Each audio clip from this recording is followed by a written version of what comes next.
एक सोच कि क्या हम गरीब हैं जो कि घर का खाना खाएं। बहुत सारे ऐसी कम्युनिटी के अंदर वालदैन ने ये कंसर्न अपना मेरे से जब शेयर किया कि उनके बच्चों को जब जंक फूड से मना करते हैं, अनहेल्दी से मना करते हैं, प्रोसेस फूड खाने से मना करते हैं, तो बच्चे ये समझते हैं आजकल के कि घर वाला खाना, हम क्या पैसे नहीं है हमारे पास, इस वजह से आप हमें हमें मना करें बाहर वाला खाना खाने से। इस बात के पीछे नफ्सियाती क्या मसाइल हैं और ये सोच किस हद तक ख़तरनाक है,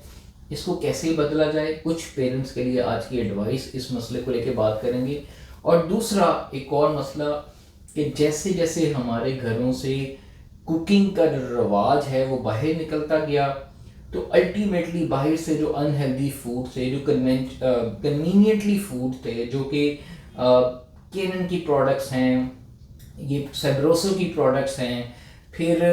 रेडीमेड चटखारेदार चीज़ें ऐड होना शुरू हुई, जिसने क्या किया, हमारा कुकिंग टाइम कम किया। नो डाउट खानों में मसालेदार और क्विक और जल्दी अम्माएँ या जो बच्चे थे या लड़कियां थी, उन्होंने बेकिंग की तरफ रुझान बढ़ा, जिसकी वजह से अल्टीमेटली हेल्दी कुकिंग साइड पे होती रही, कुकिंग एक प्रोसेस कम से कम होता गया और वजन बढ़ते गए, सेहतें तबाह होती गई, polycystic ovary syndrome, obesity, diabetes बढ़ती गई। तो ये दो बड़े मसाइल हैं जिसके ऊपर आज हम साइकोलॉजिकली तौर पे डिस्कस करेंगे। बहुत सारे पेरेंट्स ने मुझसे कंसर्न किया, अपना पूछा कि इस बारे में बात करूं, तो मैं ज़रूर बात करूंगा। सबसे पहला जो ये सोच है कि जो घर का खाना, घर का होम मेड जो फूड है वो गरीब लोग खाते हैं, इसका हमारे पास पैसे हैं तो हम बाहर का खाना इजीली मंगवा सकते हैं, घर का खाना मज़ेदार नहीं है। ये जो अप्रोच है ये बड़ी ख़तरनाक है और बच्चे ये समझते हैं। यंग्स जैसे बच्चा जवान हो रहा होता है वो इर्द गिर्द अपने दोस्तों को देखते हैं, हर कोई जंक फूड जब खा रहा है, नगेट्स लेके आ रहा है, लंच बॉक्स के अंदर लेके आ रहा है, तो वो ये समझता है कि यार हमें हमारे पेरेंट्स मना कर रहे हैं, तो अपने पेरेंट्स ही सबसे ज़्यादा उनको एलियन लग रहे होते हैं, डंडे वाले लग रहे होते हैं, सख्ती वाले लग रहे होते हैं। और दूसरे बच्चों के जब नगेट्स और जंक फूड और फ्राइज डेली आप खाता देख रहे हो तो आपको उनके माँ बाप बहुत अच्छे लगेंगे। ये नेचुरल फितरतन तौर पे बच्चे की साइकोलॉजी के अंदर होता है,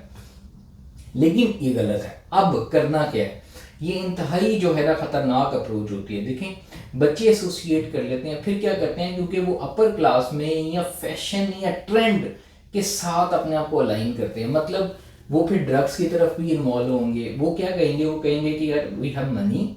वी हैव फैशन, हमारे पास अब जो है इस क्लास में, इस ट्रेंड में आजकल फैशन चल रहा है, सब ड्रग्स कर रहे हैं, तो सब ड्रग्स करना शुरू कर देंगे। सब शीशा पी रहे हैं, सब शीशा पीना शुरू कर देंगे। वो हमेशा अपनी कोर वैल्यूज़ को साइड पे करेंगे, अपनी अप्रोच को, अपने माइंडसेट को साइड पे करेंगे और उस तरफ चलना शुरू कर देंगे। इसमें क्या करना चाहिए पेरेंट्स को, और अनफॉर्चुनेटली क्या होता है कि वो बच्चे जब बड़े हो जाते हैं, 10-15 साल, जब वज़न बढ़ जाते हैं, जब वो खा खा के मोटापा आ जाता है और जिस्म पे बकेट्स खा खा के जब इतने मोटे हो जाते हैं, फिर उनको ख्याल आता है कि यार ये हमारी सेहत के लिए कितना ख़तरनाक था, इसने हमें क्या नुकसान पहुंचाया। जब वो मेरे सामने आके बैठ के ये कहते हैं हमें पहले पता होता तो आज हम ना खाते। तो पेरेंट्स की ये जिम्मेदारी है, अब कैसे कंट्रोल किया जाए। देखिए कुछ बच्चे तो आपके समझाने से समझ आते हैं, कुछ लोगों को आपको इन्फोर्स करना पड़ता है, कुछ लोगों के लिए सिस्टम ऐसा डेवलप करना पड़ता है, कुछ लोगों को बाहर के खाने भी खिलाने पड़ते हैं, कुछ घर के भी। आहिस्ता ये डिपेंड करता है कि आपके बच्चे की नफ्सियात क्या है। लेकिन अगर आपका बच्चा ये समझ रहा है तो इसका मतलब है कि वो बाहर से हर उस जंक फूड को, जब वो जंक फूड को मज़ेदार और हेल्दी कंसिडर कर रहा है, ये सबसे खतरनाक बात है। उसको पता हो कि ये अनहेल्दी है, एक्सपेंसिव है और हमारी सेहत के लिए डिजास्टर है, तो वो उसको अनकॉन्शियसली रिजेक्ट करेगा, आहिस्ता सा छोड़ देगा। लेकिन अगर आपके बच्चे ये समझना शुरू हो जाएंगे भाई हमें तो कोई मसला नहीं हो रहा, हम तो एक्टिव फील कर रहे हैं, जंक फूड खाने में मज़े का भी है, क्विक भी है, अम्मा तो घर में जो खाना बनाती हैं वो तो ऐसे ही होता है, उसकी एक वजह बच्चा ऐसे क्यों करते हैं उसकी एग्जांपल ऐसे देता हूँ कि एक सोसाइटी के अंदर आपको पता है कि जो नया रवाज चल रहा है, जो नई विलास बन रहे हैं, जो नए अपार्टमेंट्स बन रहे हैं सोसाइटी में, वहाँ पे जो बिल्लियाँ होती हैं, रिसर्च ये की गई, पता ये चला कि वहाँ पे बिल्लियों को बीमार पड़ गई, क्योंकि जो घरों में अक्सर घूम रही होती हैं, उनको फूड चाहिए होता है, कुछ ना कुछ मिल जाता है। लेकिन जहाँ पे अपार्टमेंट्स थे वहाँ ये पता चला कि बिल्लियाँ बीमार हैं, कमज़ोर हैं। तो वजह उसकी ये पता चली कि जनाब साहब वहाँ घर पे, क्योंकि हस्बैंड वाइफ रहते हैं, कपल्स रहते हैं, बच्चे इतने ज़्यादा नहीं हैं, तो हस्बैंड भी कॉर्पोरेट सेक्टर में काम करते हैं, वो वहाँ से खाना खाते हैं या बाहर से खाना खाना खाती है, और बेबी जो है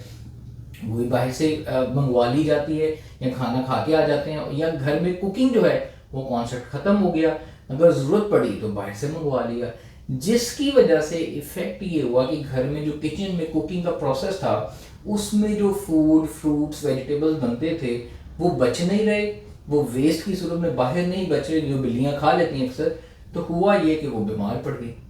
अब देखें, इससे ये पता चला कि जिन घरों में कुकिंग नहीं होती, माओ ने पहले कुकिंग को खुदा हाफिज कहा, ये एक स्टेप बाय स्टेप प्रोसेस हुआ। कंपनीज ने आपको कुकिंग के मेथड को कम करने के लिए चीज़ें बेची, आपने वो खरीदी, खरीदते खरीदते अब तो केएनएन की प्रोडक्ट्स, फ्राइड आइटम्स, कढ़ाई से लेकर पराठे से लेकर हर चीज़ रेडीमेड है। और फिर बच्चा ये समझता है कि घर में तो रेडीमेड मिल रहा है, और मैं 5 मिनट के अंदर कहते हैं यार टाइम को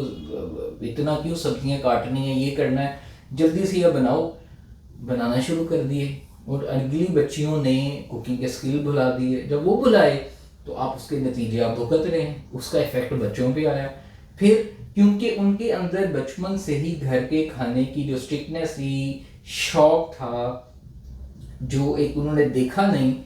तो उसकी वजह से बच्चे जो है बाहर के खाने खाने शुरू हुए। तो एक सबसे बड़ा इफेक्ट घर में कुकिंग का बाहर चले जाना,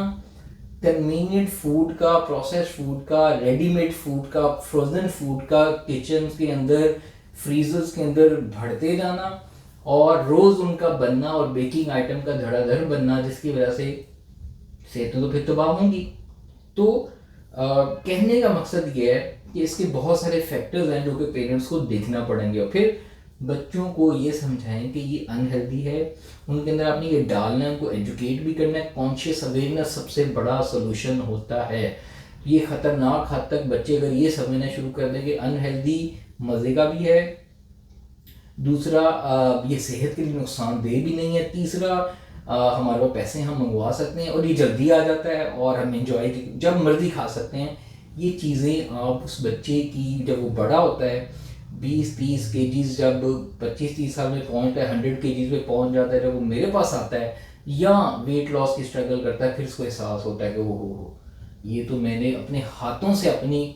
सेहत तबाह की, अपने हाथों से अपने ऊपर जुल्म किया। तो इस चीज़ का ख्याल रखें। पेरेंट्स के लिए घर में कुकिंग ट्रेंड्स को दोबारा लेके आएँ, frozen item, junk food, deliveries को रिजेक्ट करना शुरू करें। अदरवाइज़ आपको कोई नहीं बचा सकता आपकी अपने बच्चों की सेहत तबाह होने से, अगर आप इसको करना चाहते हैं, क्योंकि पैसे आप दे रहे होते हैं, चीज़ें आप लेके आ रहे होते हैं, वो चीज़ें खुद खरीद के ला रहे होते हैं, वही बना के दे रहे होते हैं, उसको कम से कम करें। बच्चों का सिस्टम डेवलप करें,